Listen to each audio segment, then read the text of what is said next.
ابو موسیٰ رضی اللہ عنہ روایت کرتے ہیں نبی کریم صلی اللہ علیہ وسلم نے فرمایا اس شخص کی مثال جو اپنے رب کو یاد کرتا ہے اور جو اپنے رب کو یاد نہیں کرتا زندہ اور مردہ جیسے ہے. تو ذکر کو زندگی سے تشبیہ دی گئی ہے، یعنی جس طرح انسان زندگی کے ساتھ خوبصورت ہوتا ہے، یعنی اس کا ظاہر خوبصورت ہوتا ہے جب زندہ ہوتا ہے، جب مر جاتا ہے تو آپ دیکھیے میت کیسی لگتی ہے. تو اسی طرح ذکر کے ساتھ انسان کا باطن روشن ہوتا ہے اور خوبصورت ہوتا ہے. ذکر جو ہے یعنی اللہ کی یاد جو ہے اس کی کئی اقسام ہیں. قرآن، نماز، تسبیحات، علم کا سیکھنا سکھانا، یہ اس وقت ہم ذکر کی مجلس میں ہیں. پھر اسی طرح دوسروں کو امر بالمعروف کرنا، نہی عن المنکر کرنا.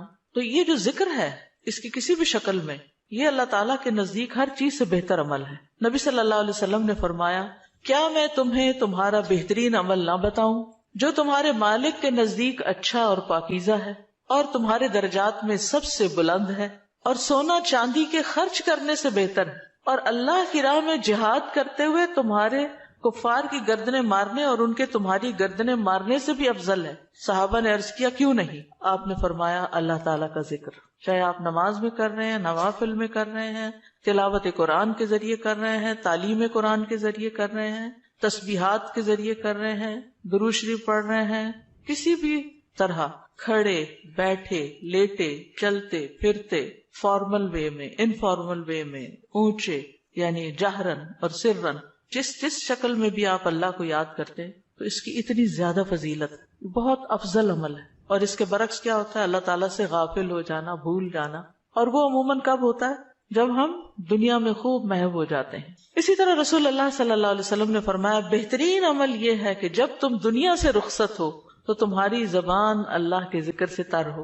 اور یہ اسی وقت ہو سکتا ہے جب ہمیں ہر حالت میں ذکر کرنے کی عادت ہو. یعنی ذکر جو ہی چھوٹے تو ہمیں کبھی سی محسوس ہونے لگے کہ کچھ رہ گیا ہے، کچھ چھوٹ گیا میرے ہاتھ سے، کچھ نکل گیا ہے، کچھ کمی سی ہے، وہ خلا، وہ خالی پن فوراً محسوس کر لے. ہم ذکر کرنے والے سب سے آگے آگے ہوں گے. رسول اللہ صلی اللہ علیہ وسلم نے فرمایا مفردون سبقت لے گئے. صحابہ نے پوچھا اللہ کے رسول مفردون کون ہے؟ آپ نے فرمایا اللہ کا بہت ذکر کرنے والے مرد اور ذکر کرنے والی عورتیں. ذکر کی حالت میں مسلسل اللہ تعالیٰ کا ساتھ ملتا ہے، اللہ کا قرب نصیب ہوتا ہے. اللہ تعالیٰ فرماتے ہیں میں اپنے بندے کے ساتھ ہوں جب تک وہ مجھے یاد کرتا ہے اور میری یاد میں اپنے دونوں ہونٹ ہلاتا ہے. پھر شیطانی حملوں سے بچاؤ کا مضبوط قلعہ ہے. یحییٰ علیہ السلام نے بنی اسرائیل کو خطاب کیا اور اس میں ایک بات یہ کہی کہ بندہ جب تک اللہ کے ذکر میں مصروف رہتا ہے تو شیطان کے حملوں سے محفوظ ایک مضبوط قلعے میں ہوتا ہے، یعنی دشمن سے بچا ہوا ہوتا ہے. پھر جنت کے باغیچے ہیں ذکر کی مجلسیں، جیسے یہ مجلس ہے. رسول اللہ صلی اللہ علیہ وسلم نے فرمایا جب تم لوگ جنت کے باغوں کے پاس سے گزرو تو کچھ کھا پی لیا کرو. صحابہ نے پوچھا جنت کے باغوں سے کیا مراد ہے؟ آپ نے فرمایا مجالس ذکر، ذکر کی مجلسیں. قیامت کے دن سب سے زیادہ قابل رشک لوگ کون ہوں گے؟ جن کے چہروں کی سفیدی دیکھنے والوں کو ڈھانپ لے گی. وہ انبیاء و شہداء نہیں ہوں گے لیکن ان کے اللہ کے قریب ہونے کی وجہ سے انبیاء و شہداء ان پہ رشک کریں گے. عرض کیا کہ اللہ کے رسول یہ کون لوگ ہوں گے جن پہ انبیاء و شہداء رشک کریں گے؟ فرمایا یہ مختلف قبیلوں کا مجموعہ ہے، مختلف قبیلوں مختلف بیک گراؤنڈ سے آئے ہوئے لوگ ہیں جو اللہ کے ذکر پہ جمع ہوتے ہیں اور عمدہ کلام کو اس طرح چن چن کر لیتے ہیں جیسے کھجور کھانے والا عمدہ کھجوریں چن چن کے لیتا ہے. تو مجھے اس حدیث کو پڑھتے ہوئے آپ لوگوں کا خیال آتا ہے کہ علم کی مجلس میں سے جو اہم اہم نقطے ہیں وہ آپ اپنے پاس محفوظ کرتے جاتے ہیں. کچھ باتیں دل میں یاد ہیں اور کچھ قلم سے یعنی نوٹ بک میں نوٹ کرتے جا رہے ہیں. تو ایسی مجلسیں جو ہیں وہ انسان کے لیے بہت بڑی نعمت ہے. پھر ذکر نہ کرنا باعث حسرت ہے.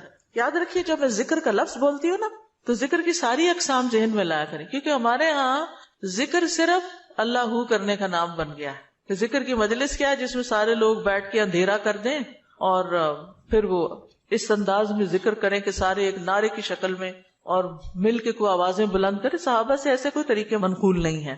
وہاں صحابہ کرام نبی صلی اللہ علیہ وسلم کی مجالس میں جو بیٹھ کے علم حاصل کرتے تھے اس کو بھی ذکر کی مجلس سمجھتے تھے اور ویسے بھی اکٹھے بیٹھ کر اللہ کو یاد کرتے تھے. جیسے مسجد نبی میں ایک دفعہ آپ تشریف لے گئے، 2 جماعتیں تھی، کچھ علم سکھا رہے تھے اور کچھ بیٹھ کے ویسے ہی تسبیحات پڑھ رہے تھے اپنی اپنی. تو آپ علم والوں کے پاس گئے تو یہ بھی ذکر کی مجلس ہوتی ہے، یعنی علم کا سیکھنا سکھانا، اور بیٹھ کے تسبیح پڑھتے رہنا، ذکر کرتے رہنا، جیسے آپ حرم میں بیٹھ کے کرتے ہیں، کسی مسجد میں بیٹھے ہوتے ہیں، اس کے لیے ضروری نہیں ہوتا کہ کوئی تسبیحات کرنے کے لیے باقاعدہ لوگوں کو دعوت دے کر کوئی ایسے حلقے اکٹھے کیے جائیں۔ ذکر نہ کرنا باعث حسرت ہے۔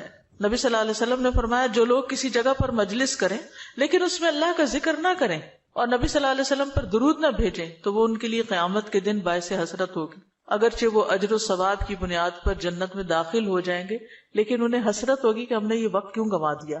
ذکر نہ کرنے والے بدترین مخلوق ہیں، بد نصیب لوگ ہیں۔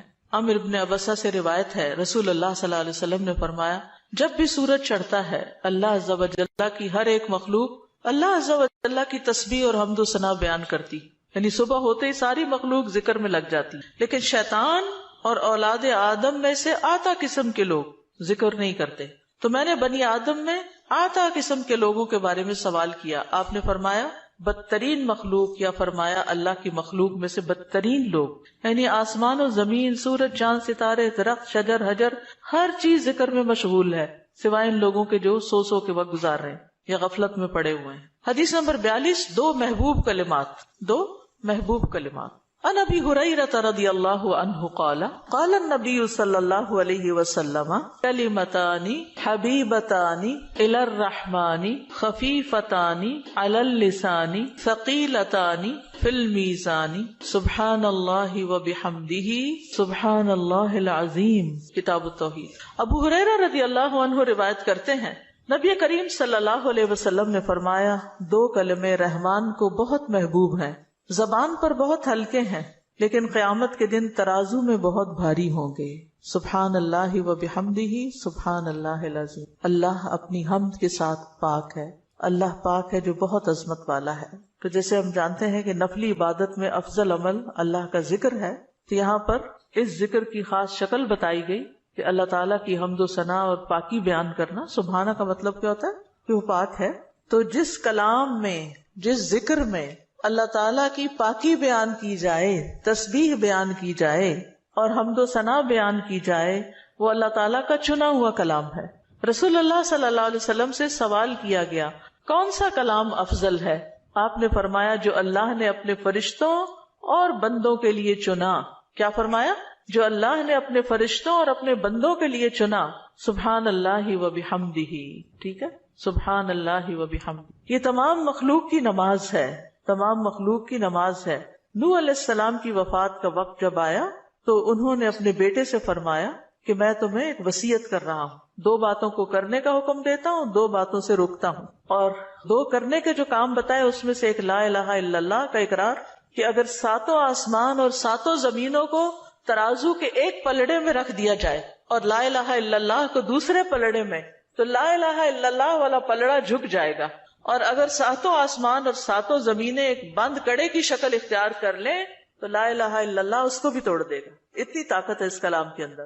اور دوسرا یہ کہ سبحان اللہ و بحمدہ کا ورد کرتے رہنا، کیونکہ یہ ہر چیز کی نماز ہے اور اس کے ذریعے مخلوق کو رزق ملتا ہے۔ اور میں تمہیں شرک اور تکبر سے منع کرتا ہوں، یہ دو منع کرنے والی چیز۔ اسی طرح ان کلمات کو اگر کوئی 100 دفعہ دن میں پڑھے تو اس کے گناہ مٹ جاتے ہیں، گناہ جھڑ جاتے ہیں، چاہے سمندر کی جھاگ کے برابر ہی کیوں نہ ہو۔ پھر اسی طرح ایک اور حدیث میں آتا ہے سنن ترمذی کی، جو شخص سبحان اللہ العظیم و بحمدہ کہتا ہے اس کے لیے جنت میں کھجور کا ایک درخت لگا دیا جاتا ہے، صرف ایک دفعہ کہنے سے۔ کہہ لیجئے سبحان اللہ العظیم و بحمدہ۔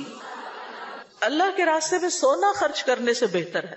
رسول اللہ صلی اللہ علیہ وسلم نے فرمایا جو رات سے خوف کھائے، اکیلا ہونے کی وجہ سے یا ویسے اس کو اندھیرے کا فوبیا ہو، کہ جو رات سے خوف کھائے کہ وہ اس کو پریشان کرے گی، یا مال خرچ کرنے سے بخل کرے کہ دینے کو دل نہ چاہے، یا دشمن سے مقابلہ کرنے سے ڈرے، تو وہ اس قول کی کثرت کر دے سبحان اللہ و بحمدہ، سبحان اللہ و بحمدہ، کیونکہ یہ اللہ کے نزدیک سونے کا پہاڑ اللہ کے راستے میں خرچ کرنے سے زیادہ محبوب ہے۔ ہم میں سے کس کی وسعت ہے کہ سونے کا پہاڑ اللہ کے راستے میں خرچ کرے؟ نہیں کر سکتے، تو اس لیے اس کلمے کو ہی زیادہ سے زیادہ پڑھ لینا چاہیے۔ اسی طرح سبحان اللہ، لا الہ الا اللہ، الحمدللہ، یہ کلمات عرش کے ارد گرد چکر لگاتے اور ان کی بھنبھناہٹ ہوتی شہد کی مکھیوں کی بھنبھناہٹ کی طرح، اور وہ اپنے ذکر کرنے والے کی اللہ کے ہاں یاد دلاتے ہیں۔ تو آپ نے فرمایا کیا تم میں سے کوئی یہ پسند نہیں کرتا کہ اس کے لیے کوئی ایسا ہو جو ہمیشہ اللہ کے ہاں اس کی یاد دلائی جاتے رہے، یعنی کوئی ایسا طریقہ ہو کہ ہمیشہ عرش کے ارد گرد آپ کا ذکر ہوتا رہے. قیامت کے دن بھی یہ انسان کا بچاؤ کریں گے، یعنی جہنم سے بچانے کے لیے سبحان اللہ والحمد للہ ولا الہ الا اللہ واللہ اکبر. پھر اہل جنت کا ذکر کیا ہوگا؟ ان کے سانس کے ساتھ ان کو تسبیح و تحمید سکھا دی جائے گی کہ بولنا بھی نہیں پڑے گا، سانس لیں گے اور سانس کے ساتھ اللہ کا ذکر جاری ہو جائے گا. یہ جو احادیثوں نے بیان کی، یہ آپ کے پاس کارڈ ہونا چاہیے تسبیحات کی فضیلت والا، اس میں لکھی ہوئی ہیں، دوسروں کے ساتھ بھی شیئر کریں اور خاص طور پہ بچوں کو ذکر کرنا سکھائیں. ان کے اندر بھی ایک کامنس آتی، ایک سکینت آتی ہے. ہم بعض اوقات یہ سوچتے ہیں یہ تو بچے ہی ہیں، ابتدائی عمر سے، چھوٹی عمر سے کہ چلو یہ پڑھو، انگلیوں پہ گنتے ہیں، اچھا تم نے کتنی دفعہ پڑھ لی، کتنے جنت میں درخت لگائے، تو آہستہ آہستہ ان کو عادت ہو جاتی. پھر ذکر کی ایک قسم اللہ کے نام پڑھنا، اللہ کے نام یاد کرنا. عن ابی ہریرہ ان رسول اللہ صلی اللہ علیہ وسلم قال ان للہ 99 اسما 100 الا واحدا من احصاها دخل الجنہ. کتاب التوحید. ابو ہریرہ رضی اللہ عنہ سے روایت ہے کہ رسول اللہ صلی اللہ علیہ وسلم نے فرمایا، بے شک اللہ کے 99 نام ہیں، 99، ایک کم 100. جو شخص ان سب کو محفوظ رکھے گا، یاد کر لے گا، وہ جنت میں داخل ہوگا. من احصاها، تو احصاء سے مراد ان کو گننا، ان کے معنی پہچاننا، ان کے تقاضے کے مطابق عمل کرنا. خالی لکھ کے یا جمع کر کے یاد کر لیا جائے اور مطلب ہی نہ پتا ہو اور اس کے مطابق عمل نہ ہو تو پھر یہ وعدہ نہیں پورا ہوتا. احصاء میں ہر چیز کا جمع ہو جانا ہے، یعنی اللہ تعالیٰ کے ناموں کی حدود کی حفاظت کرنا، ان کو پہچاننا، ان کا معنی جاننا، ان کی فضیلت جاننا، کہاں پڑھنا ہے. امام ابن قیم کہتے ہیں کہ اللہ کے اسماء کو گن کر محفوظ کرنے کے کچھ مراتب ہیں. بندہ جب ان ناموں کو یاد کر لیتا ہے تو وہ جنت میں داخل ہو جاتا ہے اور یہی اس کی سعادت اور نجات اور فلاح کا مرکز ہے. وہ کہتے ہیں پہلا مرتبہ ان کے الفاظ کو گننا اور شمار کرنا، دوسرا مرتبہ ان کے معنی اور مدلول کو سمجھنا، تیسرا مرتبہ ان کے ساتھ دعا مانگنا.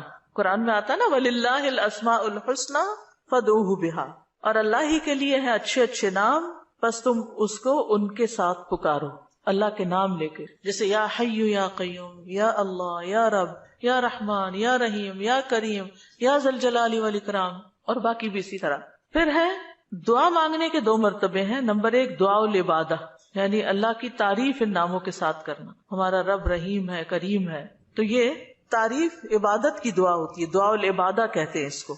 اور دوسرا ہے دعا المسئلہ، طلب اور مانگنے کی دعا، کہ ان ناموں کے ساتھ پکار کے اللہ کو پھر سوال کرنا. اور اسماء حسنہ کے ساتھ یہ نہیں کہ اپنی طرف سے اللہ تعالیٰ کا کوئی نام بنا کے اور پھر اس سے دعا کرنا، یا موجود، یا ذات، یا شیء، اس طرح کی باتیں نہیں، بلکہ اللہ کے جو پراپر نام قرآن و سنت سے ثابت ہیں ان کے ساتھ دعا مانگنا. تو یاد رکھیے کہ اللہ کی پہچان یہ علم کا پہلا مرتبہ ہے. سب سے پہلے جس کو جاننا چاہیے، جس کے بارے میں ہمیں معلوم ہونا چاہیے کہ وہ کون ہے، وہ اللہ رب العزت. فَاعْلَمْ أَنَّهُ لَا إِلَهَ إِلَّا هُوَ، جان لو کہ اللہ کے سوا کوئی الہ نہیں. یہ علم ہر ایک پر فرض ہے کہ ہمارا خالق کون ہے، ہمارا مالک کون ہے، ہمارا رازق کون ہے، ہمارا معبود کون ہے، ہماری مشکل کشا کون ہے، ہمارا حاجت روا کون ہے، اور جو بھی اللہ تعالیٰ کے باقی نام ہے، پہچان.